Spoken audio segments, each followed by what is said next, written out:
Assalamualaikum warahmatullahi wabarakatuh. Perkenalkan, kami dari kelompok 8 yang beranggotakan 6 orang.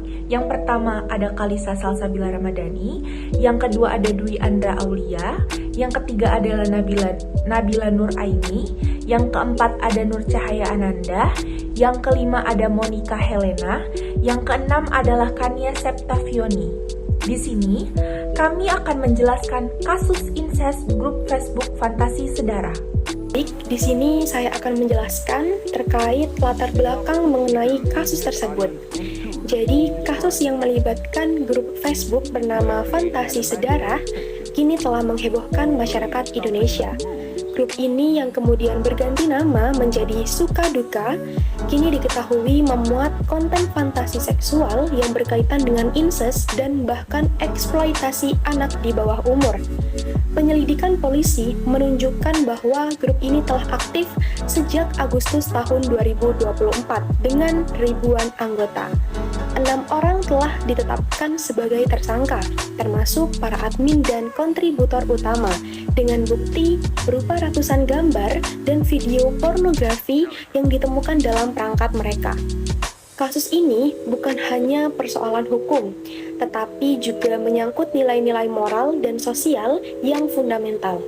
Incest yaitu hubungan seksual antar anggota keluarga yang secara umum dianggap melanggar norma agama, budaya, dan etika masyarakat Indonesia. Reaksi keras masyarakat terhadap kasus ini menunjukkan bahwa nilai-nilai tersebut masih sangat dijunjung sangat tinggi, mengingat incest dianggap merusak struktur keluarga dan kemanusiaan. Berbagai sudut pandang. Dari sudut pandang filsafat moral atau hukum alam, incest merupakan pelanggaran terhadap martabat manusia dan prinsip kebebasan moral.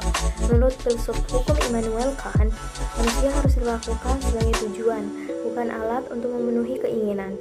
Oleh karena itu, eksploitasi seksual dalam keluarga, apalagi terhadap anak-anak, adalah tindakan yang tidak bermoral karena menghilangkan kebebasan dan hak korban.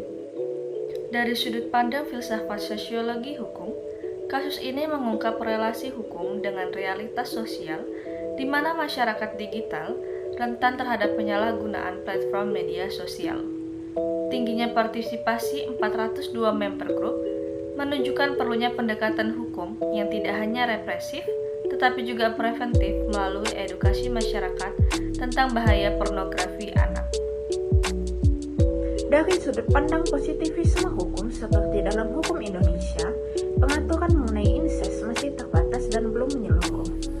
KUHP hanya mengatur perbuatan cabul terhadap anak tiri atau anak angkat di bawah umur 6 melalui pasal 294. Dalam revisi terbaru KUHP UU nomor 1 tahun 2023, incest tercantum di pasal 418. Namun, cakupannya masih terbatas pada tindakan percabulan terhadap anak dan belum mencakup semua bentuk incest, termasuk yang dilakukan oleh orang dewasa secara suka sama suka. Selain itu, pelaku incest yang melibatkan anak di bawah umur dapat dikenai sanksi berdasarkan Undang-Undang Perlindungan Anak Nomor 35 Tahun 2014 yang memberikan ancaman pidana berat bagi pelaku kejahatan seksual terhadap anak. Namun, penegakan hukum sering menghadapi kendala seperti minimnya laporan, tekanan sosial, dan rasa malu korban. Dari perspektif filsafat hukum, kasus ini menunjukkan adanya ketidaksesuaian antara hukum positif dan nilai moral masyarakat. Hukum pidana Indonesia yang masih banyak dipengaruhi oleh warisan kolonial belum sepenuhnya mampu menangani kejahatan seksual yang berkembang di dunia digital dan perubahan sosial. Oleh karena itu, diperlukan reformasi hukum pidana agar lebih efektif dalam mengatasi incest dalam berbagai bentuk, termasuk yang terjadi secara daring.